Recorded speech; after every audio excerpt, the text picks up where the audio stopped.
And we are back taking care of business on Saturday mornings on WHP 580. I'm Michael Parks, and thank you very much for continuing to join us here on Saturday mornings on WHP 580.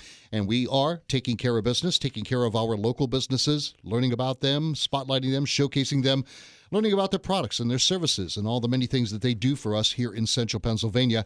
And we want to thank these folks for being with us from the start, to help promote local businesses and take care of local businesses. Our good friends at CPRS Physical Therapy. And they do so much for us here in central Pennsylvania and do so much for you, the public, is when you need help. And today we're going to be talking about an injury that affects and hurts a lot of people, and that has to do with the shoulder. And we're going to be talking about shoulder pain and how to deal with it, some of the symptoms you may incur, and also we're going to have one of the patients who has been at CPRS Physical Therapy with shoulder pain and getting some shoulder therapy to find out some of the things that she has done to help alleviate the pain and the discomfort and get back to the life that she loves so much. It's a pleasure to welcome back our good friend Jeff Shields and also Scott Heltzel today. So, guys, great seeing you again. Thanks, Michael, for having us. First of all, Jeff, let's talk about CPRS for some of the folks. We always get new listeners here at WHP. So, tell us a little bit about CPRS Physical Therapy. Sure, Mike. We've been in the area over 30 years, and we are an employee-owned company. Most of our facilities are a little bit smaller in comparison to some of the other competitors out there, and I think that that allows us to work one-on-one with our patients. And we do, but you do, so much along with the physical therapy. There's so much more involved with that. Sports teams you help out with, also occupational health and also wellness, all part of that. Correct. Yeah, we're located in 20 area high schools with our contracted athletic trainers. We do work with some colleges in the area as well. And as well, we're in the industrial arena. We're doing some industrial rehab as well as wellness within our facilities. And, of course, our main thing that we do is the physical therapy. And I always talk about this and being with you guys for so long and meeting the staff and the people that you work with. You guys, you and Scott and the rest of the people, it's the best of the best people that you hire there, the staff. Well, I appreciate that, Mike, and we try to obviously hire ownership mentality, individuals and professionals, and we hope we hope that obviously is illustrated in our daily work as well. Well, one of those guys is Scott Heltzel, and Scott, good to see you again, buddy. Good to see you, Mike. Thanks for having me back. Let's talk a little bit about you first of all. Some of the many things that how you started at CPRS and what you're involved with and the patients that you help. I've been with CPRS since I graduated graduate school back in 2002. Wow. So I've been here with CPRS 11 years now, and it's been a great ride so far. Mm-hmm. We treat anything from neck, pretty much any joint of the body, neck, back, shoulder, hips, knees, ankles, wrists, you name it. We see it on a daily basis there in the clinic. Where is are you focused on, we're obviously going to be talking about the shoulder today, but is that your primarily focus, or are you pretty much in the entire body?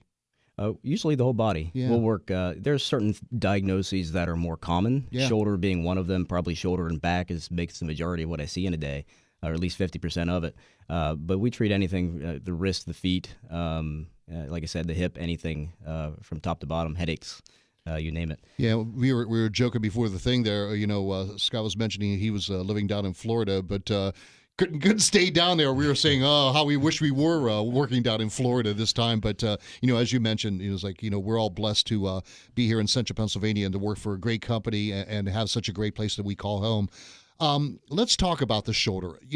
There are a lot of people out there waking up right now, and they're having this pain, and a lot of people are living with the pain because they don't think they can do anything about it. They either attribute it to getting old or an injury that happened. And, who are the people that we're trying to help today? Well, the shoulder is one of those things. Again, it's one of the most common ailments that we see. And you'll get anything across the board from a rotator cuff tear to a post-fracture, post-surgery, and, of course, frozen shoulder, which is what we're going to talk about today. And frozen shoulder is one of those things where it's very frustrating for patients because they have a lot of pain, and oftentimes they don't know why. So it's obviously frozen shoulder has nothing to do with the cold. No, you can get that in Florida too. Yeah, okay. So what is, a lot of people out there may not know they have it. What is a frozen shoulder? Frozen shoulder is basically a tightness of the capsule that surrounds the shoulder. So the shoulder has these fibers that surround it, and these fibers get tight and inflamed. So you're looking at a twofold problem. One of the capsules being tight, and another of the fibers being inflamed. So it's a little bit difficult to deal with once you get it. And what causes it? I mean, does it happen to people? Could it happen to, I'm not a pitcher.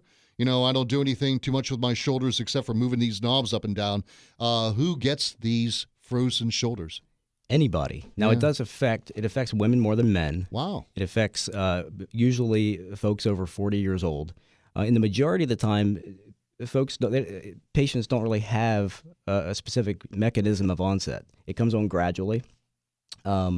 And so there's no specific cause. There are some causes, like if you had surgery and you've been immobilized for 6 weeks or something, you can develop it. So it's important that's why oftentimes you get out of the sling, get moving, things like that.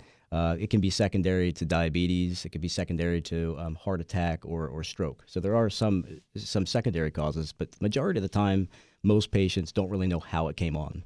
And if you can describe it, I know it's kind of difficult over the radio, but if you were to describe it to people right now, is it at a certain point where you're raising your arm, or is it just come on and all of a sudden frozen, meaning it can't move? It depends on what stage there's 4 stages of this thing, this diagnosis, and so it does depend on what stage you're in.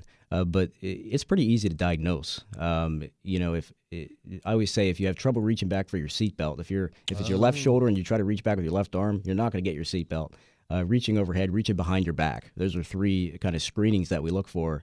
And you look for what we do in the clinic is a little bit more in depth, but we look for certain movement patterns that signify that frozen shoulder is the primary cause of the shoulder pain. And correct me if I'm wrong, and because you get patients like this all the time, but are there people out there who may have finally come to you for help and said, I just figured it was part of getting old. I didn't figure there's no help for this thing. I hear that a lot of the time. Yeah. Yeah, and the majority of the time, frozen shoulder takes a few months to fully develop through its 4 stages. Sometimes even more than 14 months. You're looking at over a year. So the majority of the time, folks will come in and they've had pain for many months. Wow. Could you describe the pain? You ever had frozen shoulder? Thankfully, no. I've worked with enough patients to know I don't want it. Jeff, you ever have it? I have not, Mike, but obviously I am over 40. Yeah, but it's it's got to be. I mean, is it a nagging pain, or is it like when you mentioned you reach for the seatbelt and you pull over? Is it a sharp pain saying "ow," or is it just a nagging pain that just goes on? It's what we call an end range pain. So it's when you get if you're just sitting here like we're sitting today with our arms resting on a table, it's usually not all that painful unless the inflammation portion of the capsulitis is really triggered. It's usually the movement. It's the end of the movement. And oftentimes it's not a whole lot of motion that's necessary to cause that end range pain. It's usually described as a very deep ache, soreness, and just hurt. And again, as you mentioned, it can happen to anybody. It affects women more, people who are over 40. Could it also, affect the people? I know my neighbor, a truck driver, picking up boxes all the time. So it's not, baseball pitchers, athletes, and things like that who use their arms. I guess what you're saying, that's they can be affected by it, but not necessarily. Correct. It can depend, again, if there's a lot of repetitive use and they get a lot of inflammation. If they get that inflammation, it gets severe enough they can stop moving their arm, then you have a potential of developing adhesive capsulitis or frozen shoulder. Is most people, when they have pain, they go to their family doctor and do things like that. Are family doctors and PCPs, primary care physicians, good at diagnosing that, or is it sometimes misdiagnosed? I'd say the majority of the time they do a really good job. Okay. It's a fairly straightforward diagnosis. Most patients either go see their primary care physician, a surgeon, or a PT. All 3 of them, which can diagnose it properly. Just by using a movement analysis or movement examination. But we also talked, Jeff, this is one of the things, in fact, we talked about this the last show, is, it's nice to talk to your family doctor when you have a pain, but when you go to your doctor, first of all, you do have a choice of where you're going to go for physical therapy, and then CPRS offers what we call direct access. Yeah, we have direct access, which you don't need a prescription from the physician to come in and see one of our physical therapists. We have free athletic screens as well. And Mike, you bring up a great point, because a lot of times with this frozen shoulder, it's an insidious onset. It may not be related to one trauma. And what happens is a lot of those patients just say, hey, this is going to get better, it'll get better. And next thing you know, a few months down the road, they lose movement. So again, if they have those symptoms, give one of our facilities a call and come in and see one of our clinicians and let the clinician screen. And if you need an x-ray or need to get to the physician, that's absolutely going to be done. All right. We're going to bring in, joining us on the phone right now is Tina. Tina is a patient at CPRS. Tina, you with us? Thank you very much for joining us today. I am. Thank you so much for having me. All right. So tell us, you obviously had frozen shoulder, and it's going to be hard for me to say this throughout the whole thing. Tell us what happened with you. Well, I still have frozen shoulder. It is a slow process. Starting in May, I was experiencing pain, and like Scott said, I just kind of chalked it up to maybe something I did. I'll just be a little more careful, and I let it go for 5 months. And then after seeing an orthopedic surgeon, he diagnosed me with the frozen shoulder, and I then went to CPRS and have been in therapy since the beginning of January. Wow. So could you describe the pain? I mean, none of us here have ever had it, but could you describe the pain? Usually when I was using it is when I would experience pain, but as the months progressed, I would start to get that really low, dull, achy pain as I would sleep. And was once something, I mean, did you take like, Advil or Aleve or any kind of things like that? Sometimes. I wasn't very good at maintaining the inflammation, which was another mistake. I probably would have been better off if I had tried to maintain the inflammation, but no, I just tried to push through it and be tough. Yeah, that's pretty much what we all do, and we respect that. But Scott, so in other words, say Tina, when she came in, I mean, did you get to work with her? Yes, I evaluated her. All right, so you evaluated her. You found it was frozen shoulder, and what we want to get across to a lot of people is that there are treatments available. Why and how is PT beneficial to something like this? PT is beneficial, and I talked to Tina about this extensively, to really help the adhesive part of the adhesive capsulitis, which is another name for frozen shoulder. The therapy is going to be extremely helpful in regaining that capsular mobility. So that capsule can move and it cannot move. With frozen shoulder, it doesn't move very well or at all. So PT is the most successful in regaining that mobility. And the key to that, too, is getting it when it's in stage 1. Okay, so you have 4 stages, as I've discussed. That can go through 14 months, really. And early intervention, getting in and doing treatment initially is very important, and oftentimes much less painful. If you can resolve it in stage 1 and keep it from going to stage 2, 3, and 4, you're going to have a better result. So Tina, what were some of the treatments, like when you go to CPRS? What do they usually have you doing? I start with a simple warm-up, and then they use ultrasound. I imagine that's to heat up the muscle joint, or the muscles and the joint. And then it's a lot of passive stretching, which might sound relaxing, but it's actually taking my shoulder in a range that the capsule won't allow it to go, and then just holding those stretches. So, Scott, again, that's the typical treatment. You bring somebody in, warm them up, and then there are specific exercises or treatments. There are, and the main focus, especially with CPRS, most of the clinicians in our company do a lot of manual therapy. We're not just going to have you go through a bunch of exercises and do some ultrasound and you're done. It's going to be a lot of passive movements to the joint, which is what Tina's describing. Very similar to many people in the public will go to chiropractors. When you think of that passive motion, sometimes you get a crack, sometimes you don't. But we do those techniques to try to improve that mobility of the joint in addition to the ultrasound. And there are specific exercises that we use that target the capsule more than the muscle, so to speak. Yeah, so how long do your treatments usually take, Tina?